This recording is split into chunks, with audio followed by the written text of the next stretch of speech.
Something's powerful when you take everyday imagery and you reveal God's story in it. I was born into a family. I have a mom and dad. They weren't divorced.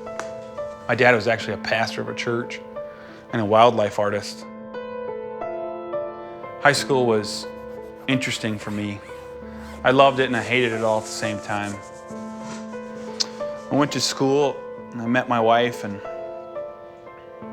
kind of a progression of life that started to come true in my life after college, where my own choices, whether it be sin or circumstance or things that I knew, had really started to leave me in a place where I was kind of out to sea, like in this painting.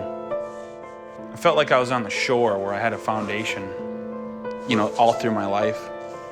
But something happened where I just started to swim out to sea, where I started to feel like I could do it on my own. And it's like when I went out and I just kept going further and further out, and the waves started getting really rough.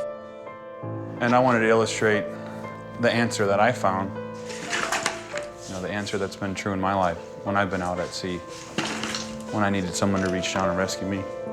Being raised in the church, or being raised in any, quote unquote religion, or, place where your mom and dad worship this way, or your mom and dad were raised this way, or your grandparents, unless you make it your own, or unless you wrestle with it and figure out, is this truth, isn't, then it really doesn't mean anything to you.